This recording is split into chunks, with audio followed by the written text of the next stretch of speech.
Good evening. This is the latest AI travel news from GBNews.com. Road users in Brighton and Hove should anticipate delays on the A27 westbound between the A270 Brighton East and the junction with the A23, as congestion is increasing journey times by about 20 minutes.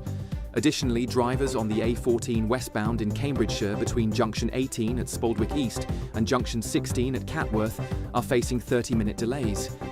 In Solihull, expect one-lane closure on the M42 southbound between junction 5 and junction 4 due to a traffic incident. In Bristol, congestion is impacting the M49 northbound between the M5 and the junction with the M4. For more travel news, go to gbnews.com. Crash Law 24 sponsors GB News Traffic and Travel Report.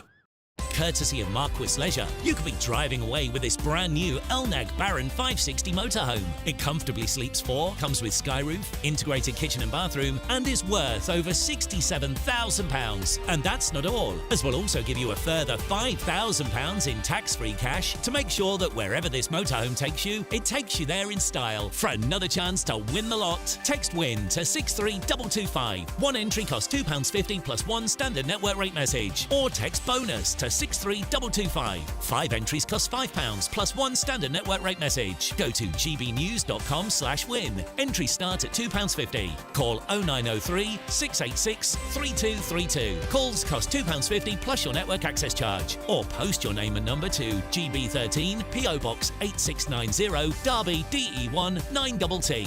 UK only. Entrance must be 18 or over. Lines close at 4 p.m. on the 6th of June. Please check the closing time if listening or watching on demand. Good luck. Exciting news. Every Friday, my Patrick Christie's Tonight show is going to have a twist to it. We're welcoming some special guests. You. That's right, on Fridays I'm going to be doing my show in front of a live studio audience because this show is about you and what you have to say. It's going to be the same big debates, same big topics, same big opinions. But every Friday night at 9 p.m, you are invited to come on down to Patrick Christie's Tonight to be a part of the action. Only on GB News, the People's Channel, Britain's news channel.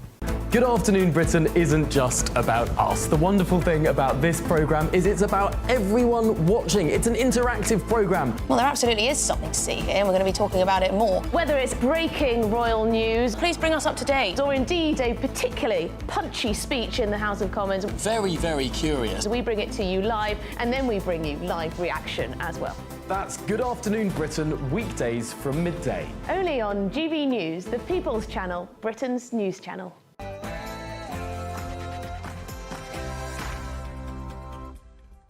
Good evening, it's 6 o'clock. I'm Miriam Cates. You're watching GB News. Coming up in the next hour on Dewbs & Co. Some young adults say they won't get out of bed for less than £40,000 a year. That's what a youth worker told a House of Lords committee, as the number of 18 to 24-year-olds not in education, training or work reaches record highs. So is Gen Z lazy and entitled? Or is this just a rational response to soaring taxes, student loans and unaffordable property prices? The actor Hugh Grant has waded into the debate around children and technology, calling on schools to stop handing out iPads and laptops to pupils who already spend too much time on screens. So is tech in the classroom enhancing our children's education, or is it an expensive waste of money? And do we need a minister for deportations? Well, Reform leader Nigel Farage thinks so. The latest figures show there are over 19,000 foreign offenders awaiting deportation, in addition to potentially hundreds of thousands of people who've overstayed their visas or whose asylum claims have failed. So do we need another government minister to take charge, or does the answer lie in legal reform? And after visitors to the Vatican sparked outrage by taking selfies alongside the body of the Pope, we'll be asking if smartphones are destroying our sense of common decency. Do we need a new code of tech etiquette to crack down on antisocial behaviour?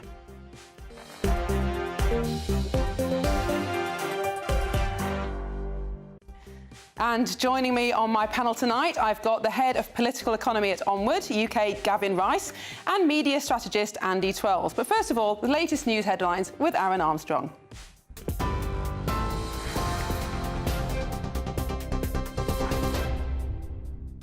Thanks very much. Good evening to you. Our top stories. Russia's accused Ukraine of carrying out a car bomb attack that killed a Russian general in Moscow earlier. Yaroslav Moskalik, a senior officer in the armed forces, was the second top military officer to be killed in Russia in the space of 4 months. Now, the Kremlin has accused Kyiv of terrorist activity on its soil, saying it believes Ukrainian special forces were involved. No one's taken responsibility, but it is similar in nature to attacks that Ukraine did later claim. All of it was feared that it might cast a shadow over peace talks that took place in Moscow earlier as well. That's US envoy Steve Witkoff. He met Vladimir Putin for the 4th time since Donald Trump came to the White House to try to bring an end to the war in Ukraine. The Kremlin has said the talks were constructive and they have brought the US and Russia closer together on a number of issues. Water bosses could be jailed for up to 2 years if they cover up illegal sewage spills. The government says the threat of tougher sentences should act as a powerful deterrent in England and Wales. No one, though, has faced a prison sentence since the privatisation of the water companies, despite numerous breaches of the law. Now, this comes after a highly critical report from the public spending watchdog today, which found the government and regulators have not done enough to increase investment, manage risk or improve public trust. The Environment Secretary Steve Reid told us earlier new laws are just the beginning. 3 men have been jailed for more than 100 years between them for plotting to kill a former cage fighter convicted of Britain's largest cash robbery. Lewis Ahern on the left, his brother Stuart, and Daniel Kelly on the right were found guilty of conspiracy to murder Paul Allen, who was paralysed after he was shot in the neck in 2019. Now, Paul Allen, back in 2009, was convicted for his part in Britain's biggest armed robbery. £54 million in cash was stolen from Securicas in Kent, and much of that's never been recovered. Marks & Spencer says it stopped taking online orders as it continues to deal with the fallout from a cyber attack. The problems with its payment systems began last weekend. M&S confirmed on Tuesday it was dealing with a cyber incident, while all orders now have been paused on its website and app, although contactless payments in store, which we started yesterday after being paused earlier this week, are continuing. And it's the final day for mourners to be able to pay their respects to the body of Pope Francis ahead of his funeral tomorrow. Now, the faithful pilgrims, they're continuing to file past the coffin, which is in St. Peter's Basilica in the Vatican. Some 125,000 mourners have done so. Not without incident, though. Yesterday, the Vatican had to ban selfies after people were seen doing exactly that and also streaming live on TikTok. Well, the funeral will take place tomorrow then in St. Peter's Basilica in the Vatican. Hundreds of thousands expected to attend, including world leaders and royal figures. We will bring you details as we go through the day tomorrow. And those are your latest headlines. I'll be back with more just after 7 o'clock. For the very latest GB News direct to your smartphone, sign up to News Alerts by scanning the QR code or go to gbnews.com/alerts.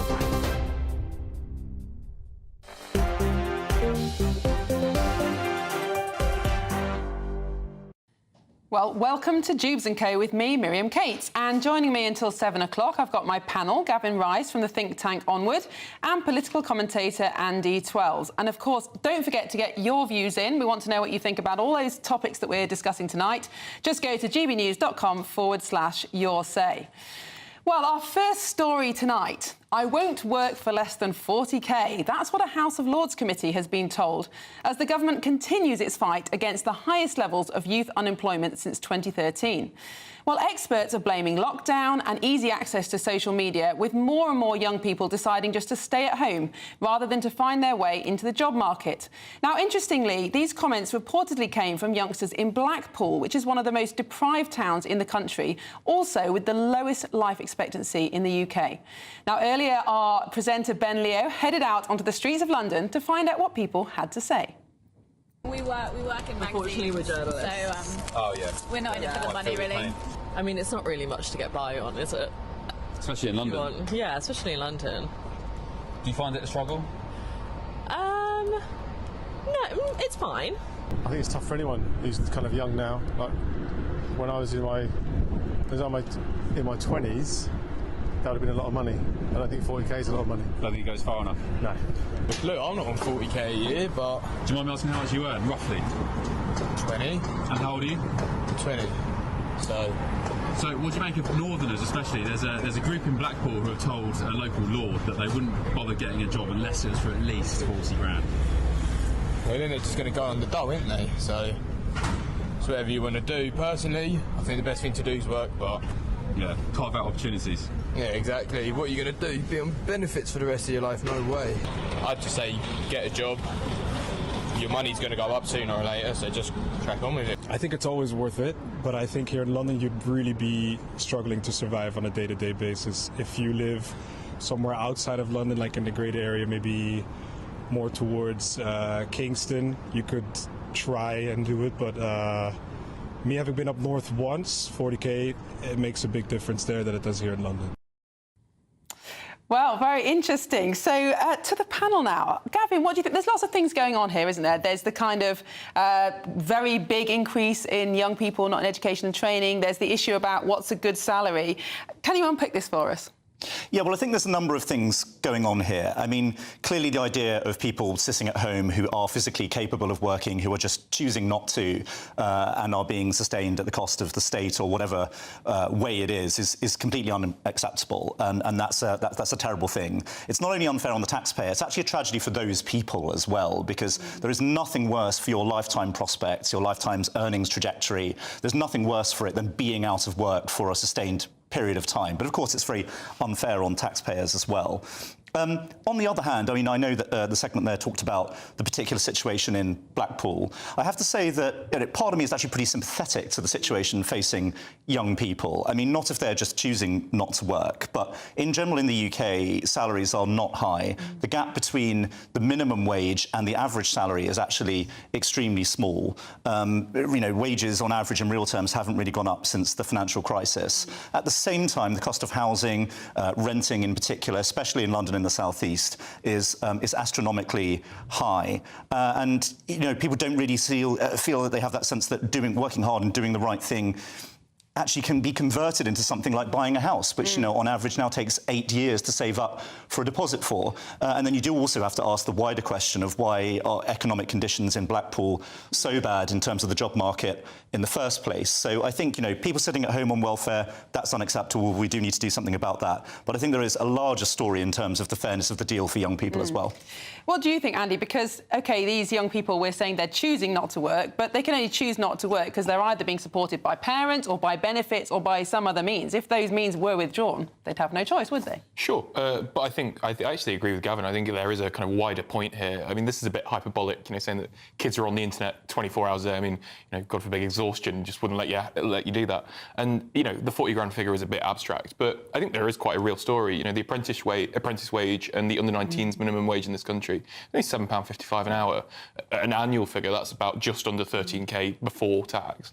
So, like, realistically, why would you? If you're a young person, you can probably get a bit more, have a nicer life on the dole or on, you know, whatever system you're on. Why would you go out and have a bad job for £7.55? Is £40,000 an abstract figure? And I actually did the maths on this earlier, and I think we've got a little information panel to show here. And if you earned £35,000 gross a year, so that is around the median salary in the UK, just waiting for it to pop up there, then after tax and national insurance and pension contributions and student loan contributions, you'll probably be left with around £2,200 a month. So that's a decent job. There are not many jobs in Blackpool for young people at £35,000 a year.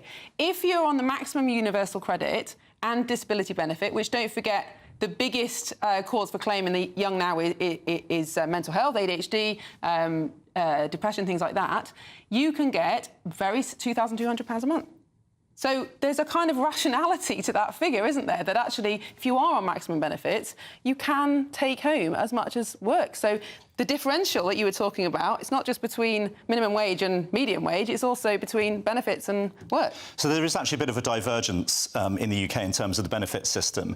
In general, the UK benefits system, in terms of the value of what you would get each month, is not that generous, really, by European standards, particularly if you are a regular, healthy job seeker. It is not a particularly generous regime, and if you don't prove that you're going out searching for work, you can be subject to sanctions, your benefits can be taken away, or they could ultimately even be stopped if you refuse to look for work or accept a job that comes your way.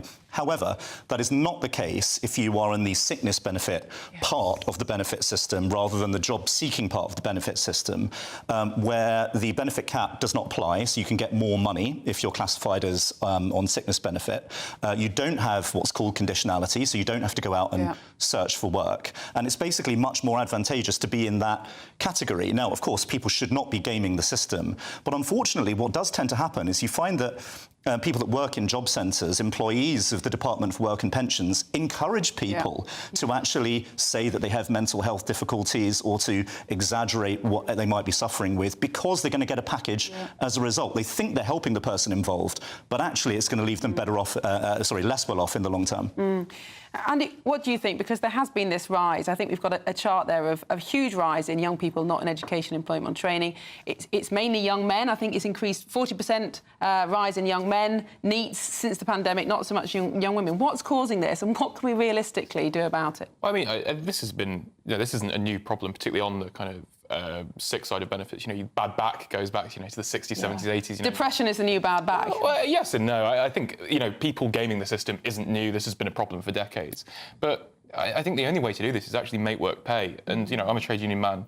I think realistically, the £7.55 figure of an apprenticeship wage isn't high enough at all. It should be, the minimum wage should be equalised across all age categories, and the apprenticeship wage should be on the minimum wage, because then you're on about, £12 an hour, and that is a huge difference from £7.55. We need to, encourage young people to actually go out to work. But then the problem is then employers lose their incentive for taking on young, inexperienced people who are a risk, because you could get an older, more experienced, less risky person for the same amount if you remove that differential. If they've got experience, they shouldn't be paid minimum wage. That's employers, taking the mickey out of work, because if you've got 2 years' experience, you shouldn't be on minimum wage, fundamentally.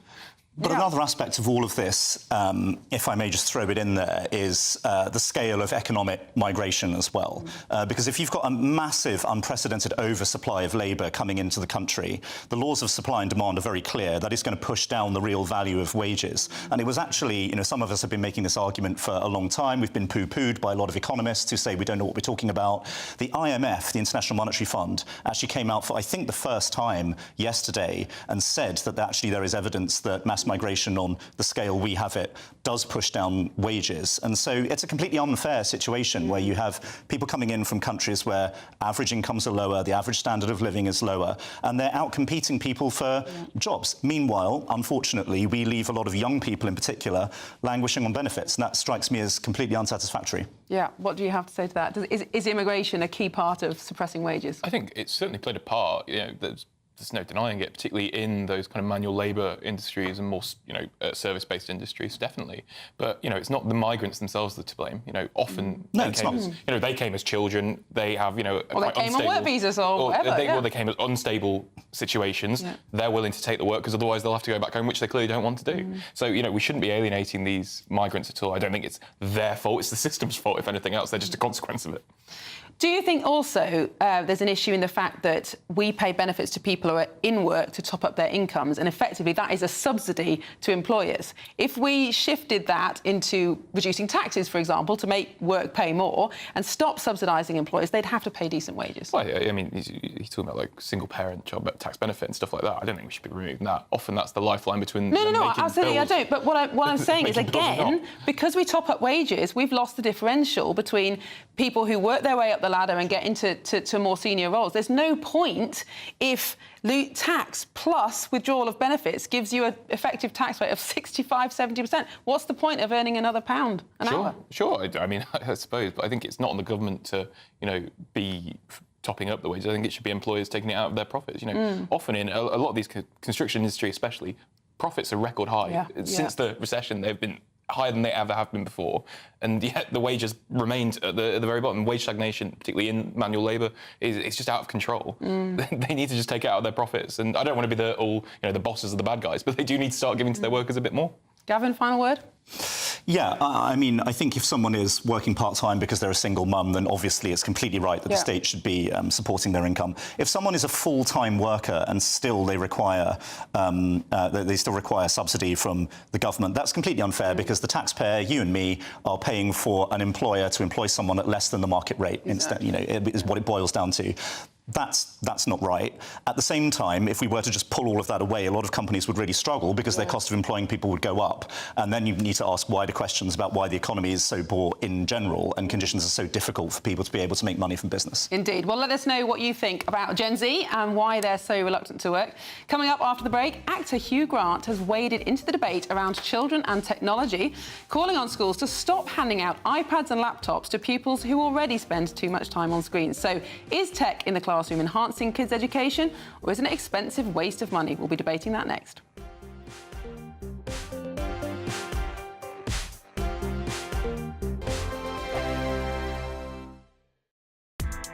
Join me, Nana Akwe, for an informative, interactive news programme with a difference. It's fun. No, he didn't say that, Dave. I'm so surprised. I think there's an element of truth to that. Join me from 3 p.m. every weekend, only on GB News, Britain's news channel.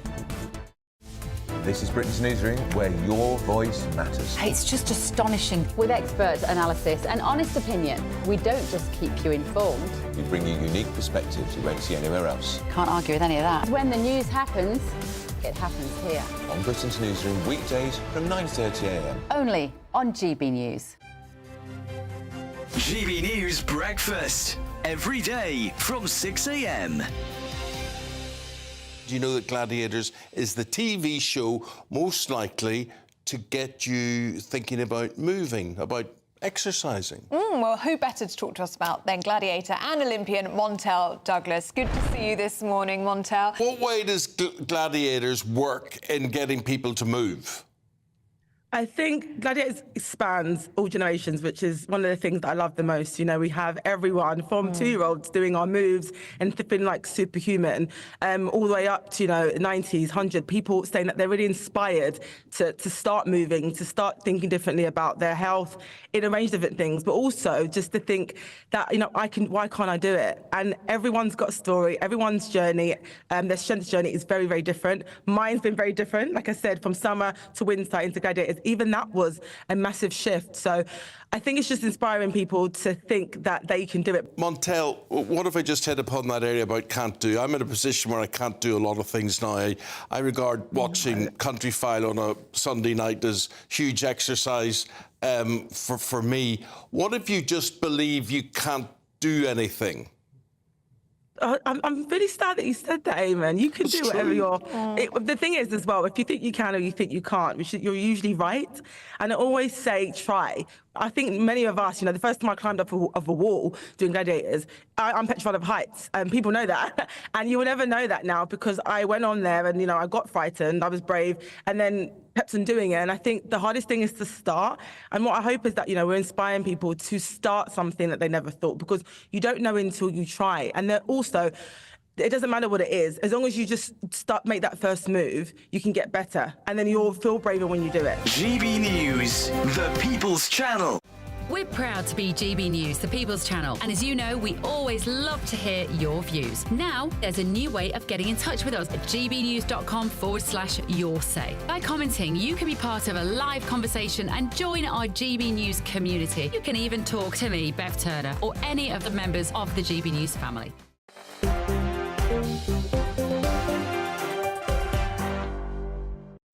Welcome back to Dewbs & Co with me, Miriam Kate, and keeping me company until 7 o'clock, I've got the head of political economy at Onward UK, Gavin Rice, and media strategist Andy Twelves. Now, A-list actor Hugh Grant has waded into the debate on phones and tablets in schools by taking things a step further. He says that not only smartphones and iPads, but all educational technology, including laptops, should be banned from the classroom. Well, according to a 2023 report by the Department for Education, 98% of teachers use technology across a range of different classroom activities, and laptops and tablets are now available to more than 9 in 10 pupils in the UK's schools. Fellow actor Sophie Winkleman, who's also backing his campaign, complained that the increased screen use is damaging children's health. Pupils are resorting to ChatGPT to write their essays, and teachers are employing AI to mark them, which begs the question, what's the point of school?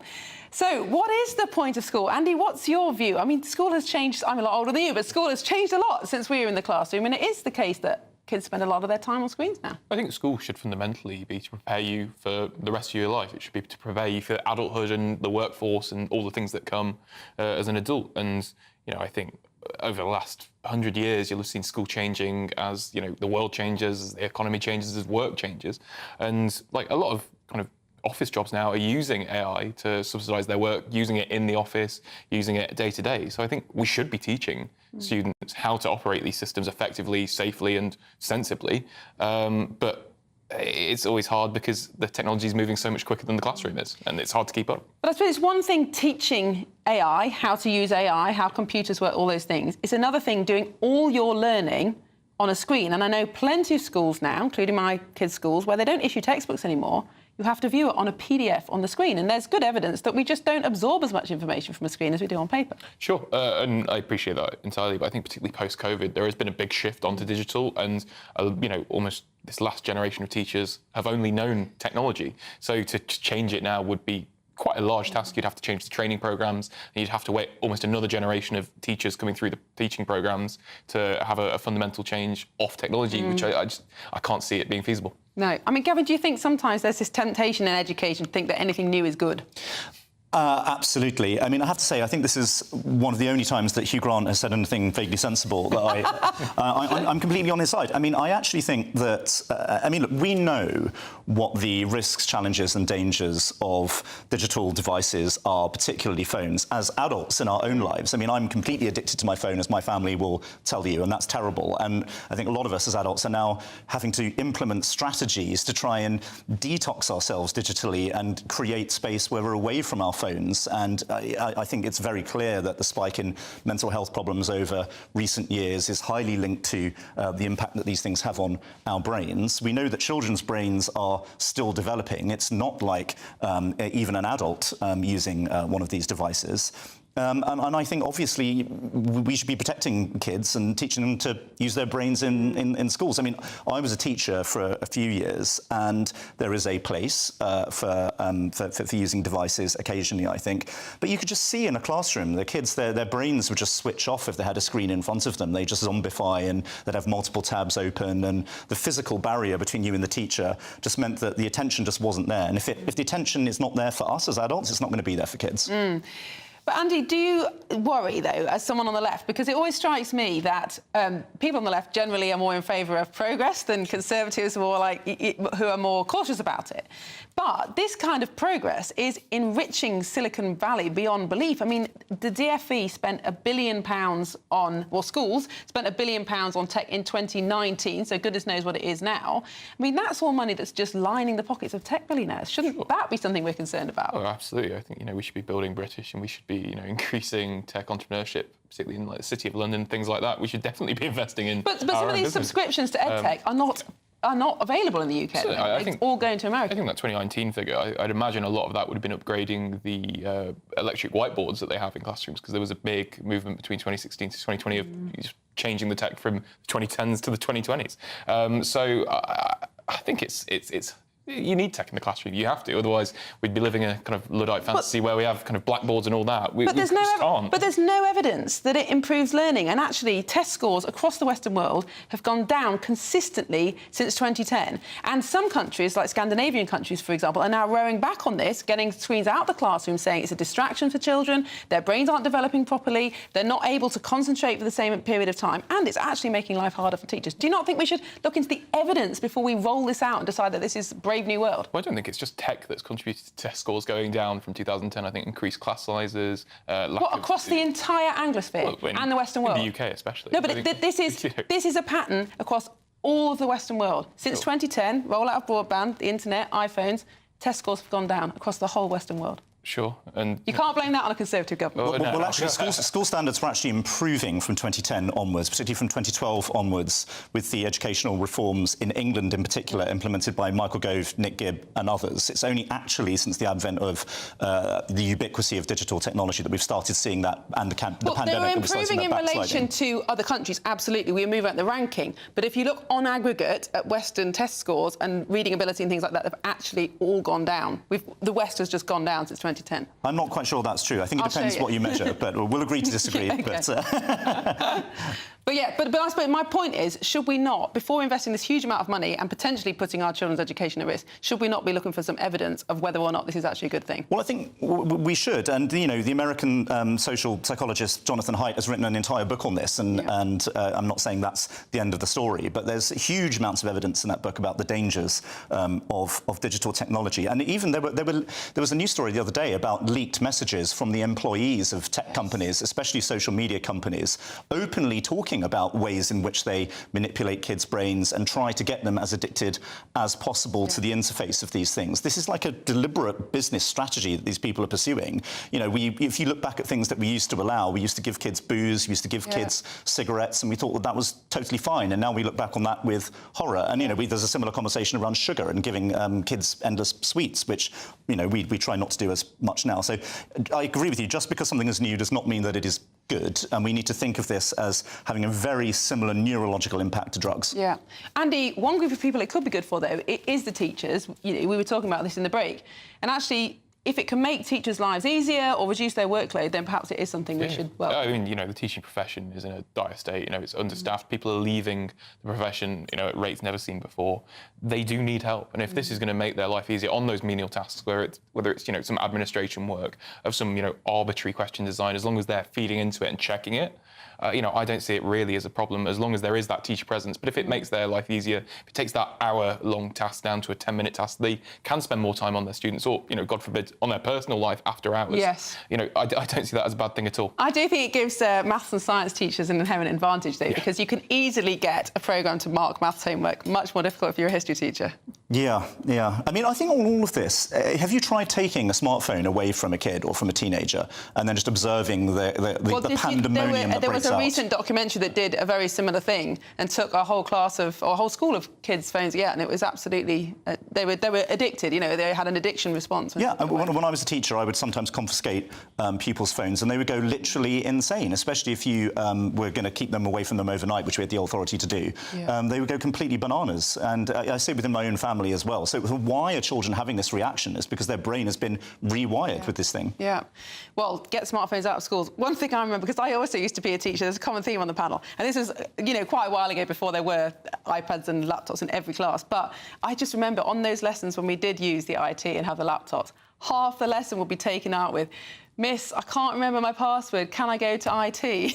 So all these things are supposed to save time, but in reality, when the tech fails, that you've lost the whole lesson. So blackboards don't fail, although that is particularly old-fashioned. Anyway, we better move on. Well, coming up after the break, do we need a minister for deportations? Well, the Reform leader, Nigel Farage, thinks so. Latest figures show there are over 19,000 foreign offenders awaiting deportation. So do we need a new government minister to take charge? Or does the answer lie in legal reform? We'll find out more after the break.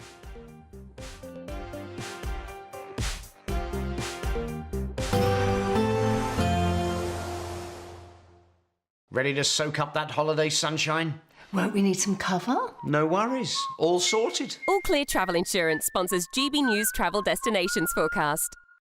The unsettled weather continuing across southeastern parts of Europe. Heavy showers and some frequent lightning here, but mostly settled elsewhere.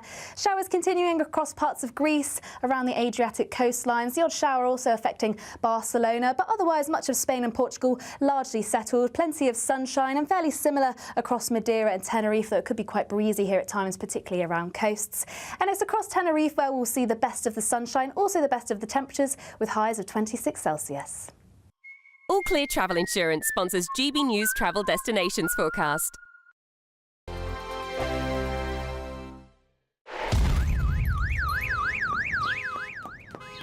Crash Law 24 sponsors GB News Traffic and Travel Report.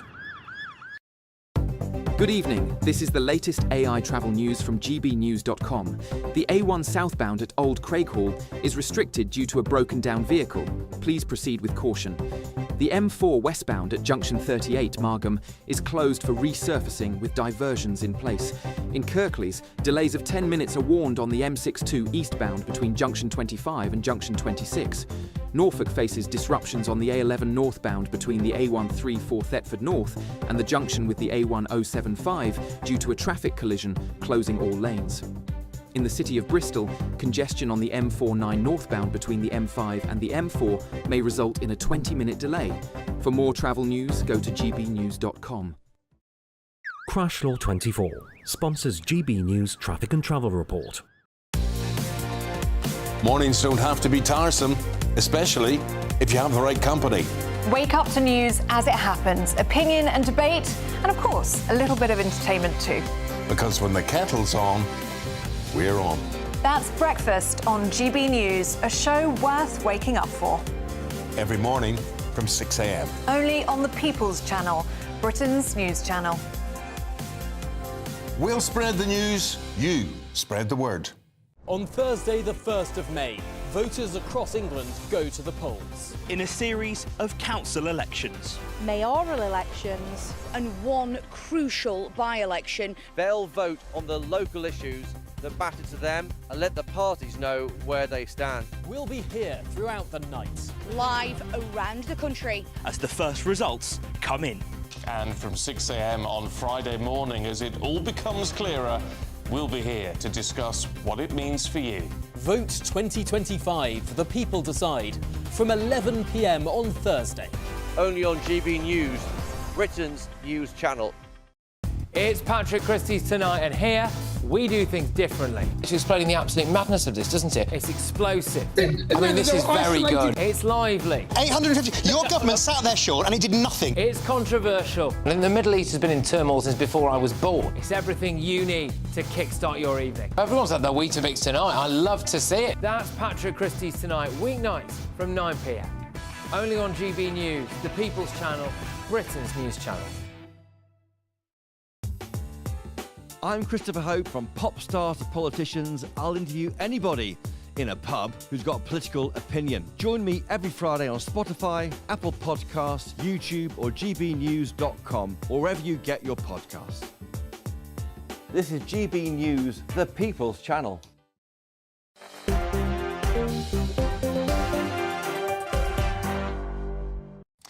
Welcome back to Dewbs & Co. with me, Miriam Cates, and keeping me company until 7, I've got the head of political economy at Onward, Gavin Rice, and media strategist Andy Twelves. And you've been getting in touch with some of your views about that last topic, Hugh Grant wading into the tech in schools row.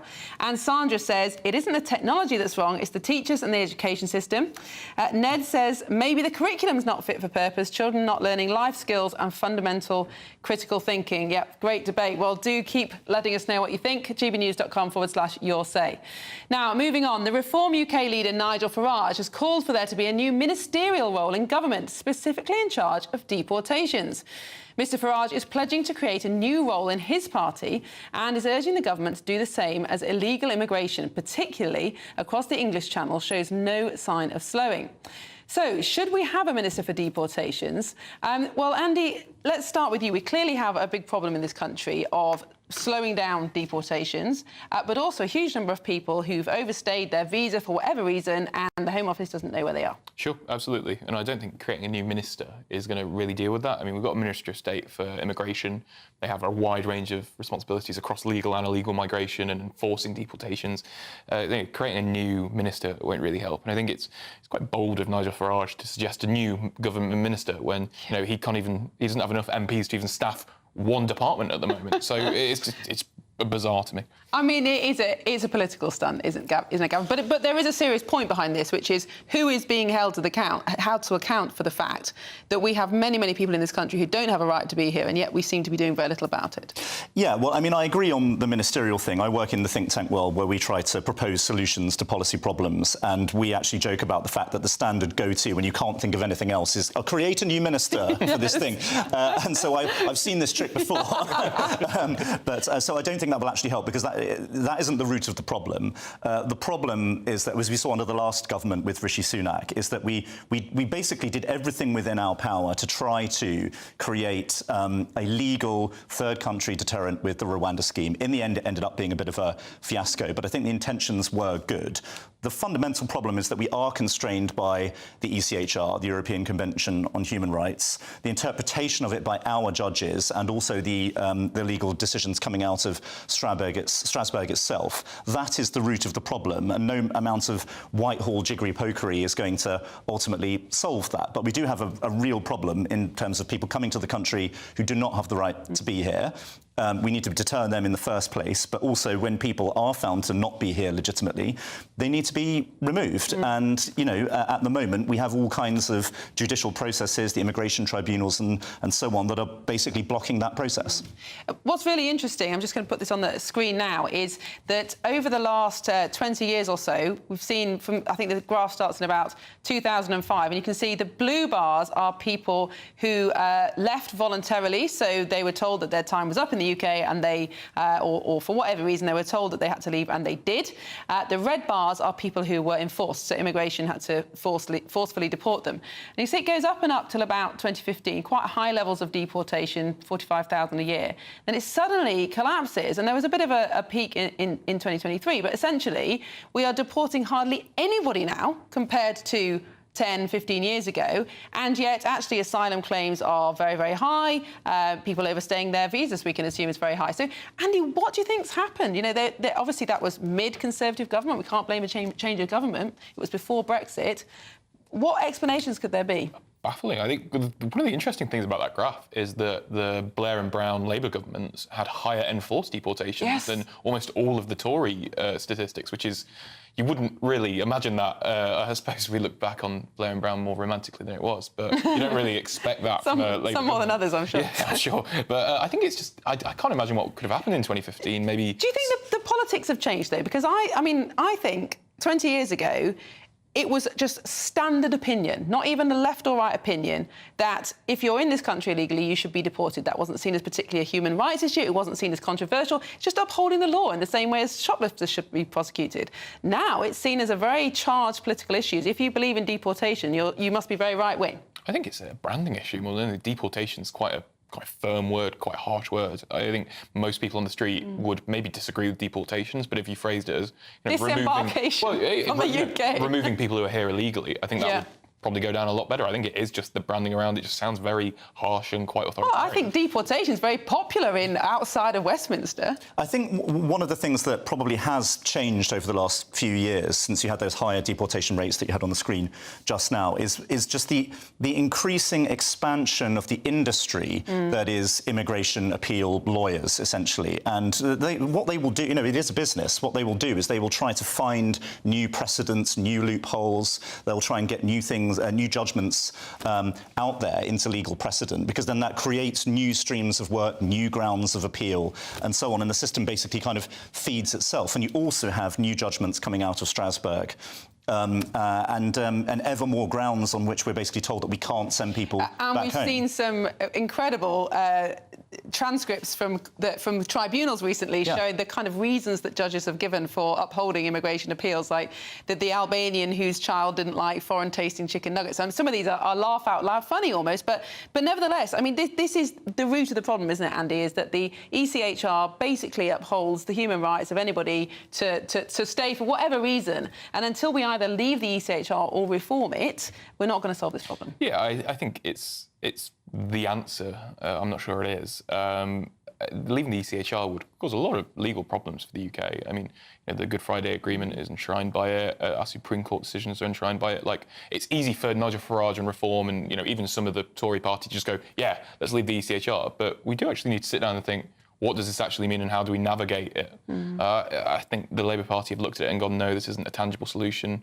And, you know, I'd probably agree with them. I just think the legal ramifications would just be too much to deal with. But, I mean, at the moment, there's just no plan whatsoever. I mean, all of this talk about smashing the gangs is just absolutely, completely meaningless. Yeah. We still have people arriving in small boats in absolutely record numbers. There's no deterrent. There's record numbers of people going into hotels at taxpayers' expense. So I quite simply don't know what the plan is. I mean, a further thing, though, apart from people just coming here illegally, is people coming here, whether legally or illegally, and then committing crimes. The issue of foreign national offenders. You know, people, unfortunately, do not necessarily commit crimes at the same rate. The arrest rate for Albanians in this country, for example, is 200 per 1,000 people. It's absolutely insane. If you come to the UK and you commit a crime and you don't have settled status, dangerous, then you should be deported. It's just obvious to me. Yeah, isn't that right? Is it progress that we're actually now going to see figures published on criminal behaviour by nationality? Oh, I'm a big believer in freedom of information, and I think that data should be publicly available. But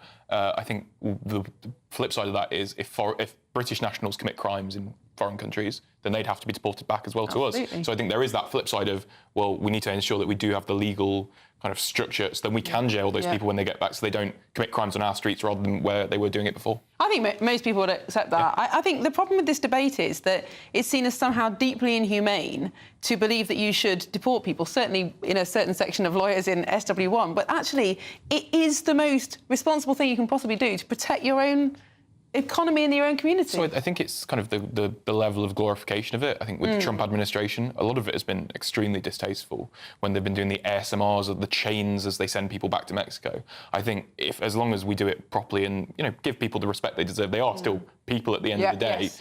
Don't glorify it or make it a big song and dance, just do it. I think that's really where the big issue is. Do you think sometimes the right does risk dehumanising immigrants? I mean, possibly. I think there have been some cases, but I mean, I sort of think we don't really have time to be arguing about questions like tone. I just think the actual numbers and the actual facts on the ground are a disaster, and it's just something that really does need to be sorted out. I mean, if you say we can't deport anybody, then what you were saying is that everyone has an equal right to be in the UK whether they're British or not, and that's not true. Yeah, that's not a deterrent. Well, do stay with us, because coming up, after visitors to the Vatican sparked outrage by taking selfies alongside the body of the Pope, we'll be asking if smartphones are destroying our sense of common decency. So do we need a new code of tech etiquette to crack down on antisocial behaviour? Well, we'll be thrashing that out next. Do stay with us.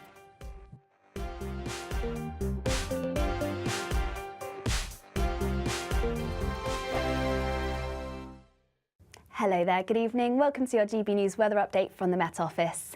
It's almost the weekend and we can expect some rain and showers at times, particularly on Saturday. Otherwise, there's going to be lots of dry and warm weather. A different story in the northwest, though, turning wet and windy here. And it's also going to be quite a wet end to the week across Northern Ireland. A frontal system moving through here, eventually dragging in some cloud and rain across western parts of Scotland, western parts of Wales and also southwest England. This could be heavy at times, particularly across hilly areas, but it eventually clears away from Northern Ireland, allowing some clear spells to develop, and with light winds that means we're likely to see some mist and fog. Also across the southeast we could see some mist and fog, but it should remain largely dry through the course of the night. For the start of the weekend, that does mean it is going to remain rather damp across western parts of Scotland, largely dry to the very far east, but any rain should largely fizzle away through the course of the morning. A much drier start to the day across Northern Ireland, though some mist and fog patches likely in places, and still fairly damp across Wales and parts of southwest England, perhaps the odd shower across central areas too. Across the far southeast, some low cloud, but once again this petering out through the course of the morning, perhaps turning more showery in nature, which means we might see some more bright and sunny spells in between. But for Northern Ireland in particular, a much better day compared to Friday, much drier and much more in the way of sunshine, but elsewhere it's likely to be a slightly more cloudier picture. But where you see any breaks in that cloud, it is going to feel very warm for the time of year, highs of around 19 degrees Celsius across the far southeast. Now, the second half of the weekend, there's going to be less cloud around, more in the way of sunshine, feeling very warm in that sunshine once again, particularly across the southeast. But a different story across northwest Scotland, turning quite blustery here, cloudy with outbreaks of rain. And into next week, we have high pressure building, lots of sunshine and temperatures improving day by day. So by the time we reach Tuesday and Wednesday, feeling very warm indeed. We're proud to be GB News, the People's Channel. And as you know, we always love to hear your views. Now, there's a new way of getting in touch with us at gbnews.com/yoursay. By commenting, you can be part of a live conversation and join our GB News community. You can even talk to me, Bev Turner, or any of the members of the GB News family. Join me, Nana Akwe, for an informative, interactive news programme with a difference. It's fun. No, he didn't say that, Dave. I'm so surprised. I think there's an element of truth to that. Join me from 3 p.m. every weekend, only on GB News, Britain's news channel. What is the state of our economy? What is the state of our National Health Service? What is the state of our schools? What on earth is going on? Understanding Britain means understanding the state we are in. This is State of the Nation with me, Matt Goodwin, Wednesdays, Thursdays and Fridays from 8 p.m. on GB News.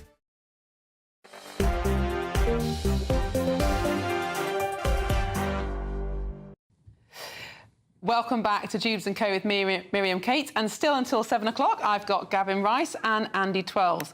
Now, tomorrow is going to be a very significant day. The eyes of the world will be on the Vatican as the funeral for Pope Francis takes place at St Peter's Square in the heart of Vatican City, and leaders from across the world are flying in to attend and to pay their respects.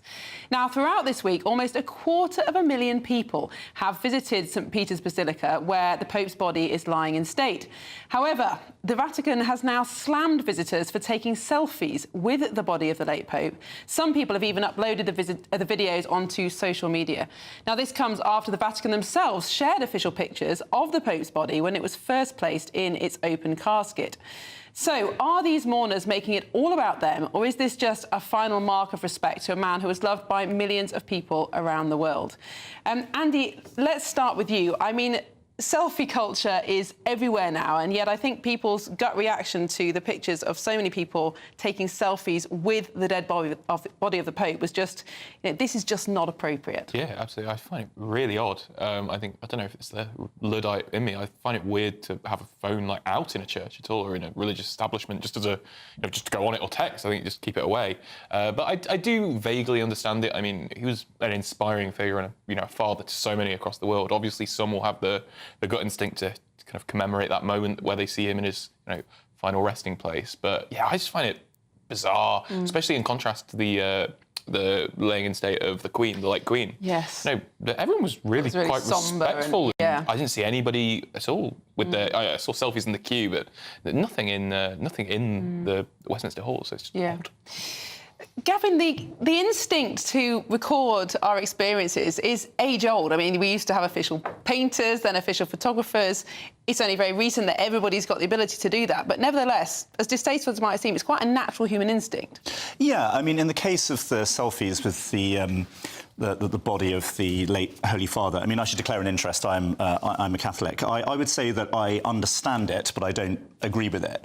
I do think that we were talking earlier in the programme about how phones are just so addictive. They are so absorbing. They kind of take over our minds. And I think they make us go into our own little bubble, and we become very kind of like narcissistic and focused on ourselves. And we kind of lose our sense of regard for other people and the boundary between what's public and what's private. I think that has been eroded. Yeah. On the other hand, I am going to say, as a Catholic, the idea that you pay respect to and venerate the remains of a saint or a dead pope or someone who was holy who has passed away is actually part of Catholic tradition. If you go into St. Peter's, there are the remains of deceased popes who've gone before on display, and relics are venerated, which are basically parts of, the bodies of saints before. That is part of the kind of Catholic tradition. So I understand the kind of the desire to pay tribute and to memorialise, but I do think that we've all become a little bit narcissistic and a bit tacky with the phones. And it isn't just this incident of selfie culture. I mean, now we are actually in the Dewbs Tavern. It is Friday night pub night, so we can have some pub chat and put the world to rights. But, Andy, another aspect of mobile phone culture is things like playing music loudly on trains, which is a massive bugbear for so many people. And a Liberal Democrat leader came out yesterday and said that he was going to implement £1,000 fines for people who do this. And I imagine that'd be quite popular. Yeah, I think it's just a bit of a headache to do as a policy. Do you know what I mean? Because who would do it? Would it be the British Transport Police? Would it be rail staff that already get quite a lot of aggression on trains when they're enforcing ticket prices at the very least? So I think it's a nice idea, I suppose, in principle. And I find it annoying when I don't have headphones and someone's playing their music out loud. It is annoying, but. But how do we bring back... There used to be a kind of social etiquette. People knew how to behave in public, and it was enforced. So if kids stepped out of line, somebody would tell them so, or you'd give somebody a nasty look or something like that. Many people now, because of mobile phones, seem to be totally oblivious to those around them. They might not be deliberately being rude, but nevertheless, it's kind of eroded our public square. I think in some cases it's just that people are rude and they just don't care, or they're young and they've never grown up in a society without this and they consider it to be completely normal. Sometimes if you ask someone, hey, say, can you use headphones, please, or turn that down. They look at you as though you're an alien. It's completely bizarre to them. I have in the past. I have to say, I'm less inclined to do it now, and I think that's partly because you never know whether someone might be dangerous, whether they might even be carrying a knife or something. So I tend not to do it. But what we all do is we just put our own earphones in, which is kind of terrible. One thing I will say, which is maybe a little bit more controversial, but it is based on reality, I think, is that different cultures are different with regard to this. And, you know, if you go to China or if you go to Latin America or even Italy, people's approach towards these things and noise and public spaces generally is genuinely different. It's just it's cultural divergence. I think we in Northern Europe are probably amongst the quietest people in the world, alongside the Japanese. Because Ben Leo, our presenter, has just come back from Japan, and he was saying, you know, you could hear a pin drop on public transport, perfect behaviour in public life, you know, no noise on the trains and things like that. And, you know, I think that's true, and there are different cultures, but nevertheless, I think it has become quite intolerable, and we do need to kind of have some way of reinforcing some sort of etiquette. But maybe the Vatican have set a precedent here. You know, maybe other attractions, visitor centres, even restaurants, cafes could have no mobile phones. I think it'd be hard to enforce, wouldn't it? Do you know what I mean? Just from a practical sense, I think, you know, particularly, I think it's fine if you're taking a picture, quick one for your Instagram or for the family group chat, but you often see this kind of rise of influencers who do, you know, full-on productions in restaurants, reviewing meals and all that, and I find that really annoying. It really, you know, gets my goat. But I think if you just snapping a quick one for the family, you know, there are levels to it. There are levels to it. I think we need, like all culture change, a combination of kind of rules and law and then just intense social pressure to make it really undesirable to behave like that. I think that's right, but we also need more visible signs of authority as well, because I think, you know, the police are just so inactive, it seems, and unresponsive. But also, you know, the staff in Transport for London staff in underground stations, they just don't do anything. They don't intervene. Well, why would you? If you know, a big bloke has run through the barriers, why are you, somebody on, you know, maybe £25 an hour, going to run after them and, you know, potentially risk your safety? I watched a train official, a station official. He was just watching a fight and some lads robbing the Pret in Stratford. He just stood there. But why wouldn't you? Exactly. What could he have done? We need to be like Singapore and just absolutely massive fines, penalties for antisocial behaviour. If we can't police ourselves. Absolutely, the authoritarian approach. Well, yes, absolutely. Just very, very quickly, looking ahead to tomorrow, really big day internationally. We'll be covering it live on GB News. Gavin, as a Catholic, is this a very meaningful event? Will you be watching it? I will be watching it, yeah. I think it is a very meaningful event. I think Pope Francis was clearly a great man and inspiration to a lot of people. He was a divisive figure as well in some ways, but, yeah, I mean, I think it's fantastic that everyone is paying tribute across the world, whether they're Catholic or not. Thank you. Well, thank you so much to my panel. Thanks so much to you at home for watching. And you can watch that full coverage of the Pope's funeral here on GB News from 9 o'clock tomorrow morning. And coming up next, we've got Lee Anderson's Real World. Have a wonderful weekend from me and the panel and everybody at Dewbs Tavern. Have a good weekend.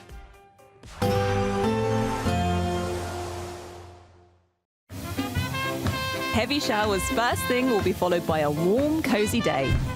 Boxed boilers, sponsors of weather on GB News. Hello there, good evening. Welcome to your GB News weather update from the Met Office. It's almost the weekend and we can expect some rain and showers at times, particularly on Saturday. Otherwise, there's going to be lots of dry and warm weather. A different story in the northwest, though, turning wet and windy here. And it's also going to be quite a wet end to the week across Northern Ireland. A frontal system moving through here, eventually dragging in some cloud and rain across western parts of Scotland, western parts of Wales and also southwest England. This could be heavy at times, particularly across hilly areas, but it eventually clears away from Northern Ireland, allowing some clear spells to develop, and with light winds that means we're likely to see some mist and fog. Also across the southeast we could see some mist and fog, but it should remain largely dry through the course of the night. For the start of the weekend, that does mean it is going to remain rather damp across western parts of Scotland, largely dry to the very far east, but any rain should largely fizzle away through the course of the morning. A much drier start to the day across Northern Ireland, though some mist and fog patches likely in places, and still fairly damp across Wales and parts of southwest England, perhaps the odd shower across central areas too. Across the far southeast, some low cloud, but once again this petering out through the course of the morning, perhaps turning more showery in nature, which means we might see some more bright and sunny spells in between. But for Northern Ireland in particular, a much better day compared to Friday. Much drier and much more in the way of sunshine. But elsewhere, it's likely to be a slightly more cloudier picture. But where you see any breaks in that cloud, it is going to feel very warm for the time of year. Highs of around 19 degrees Celsius across the far southeast. Now, the second half of the weekend, there's going to be less cloud around, more in the way of sunshine, feeling very warm in that sunshine once again, particularly across the southeast. But a different story across northwest Scotland, turning quite blustery here, cloudy with outbreaks of rain. And into next week, we have high pressure building, lots of sunshine and temperatures improving day by day. So by the time we reach Tuesday and Wednesday, feeling very warm indeed. Heavy showers first thing will be followed by a warm, cosy day. Boxed boilers, sponsors of weather on GB News.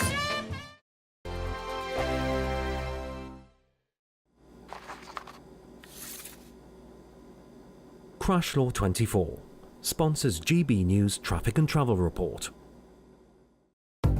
Good evening. This is the latest AI travel news from gbnews.com. The A720 eastbound at Sheriff Hall is restricted due to a broken down vehicle, so use caution. In Kirklees, traffic on the M62 westbound between junctions 24 and 22 is affected by a collision, with 1 out of 3 lanes closed. Normal flow is expected to resume around 7:15 this evening. In Norfolk, an accident on the A11 northbound between the A134 Thetford North and A1075 has led to a complete lane closure, anticipated to clear between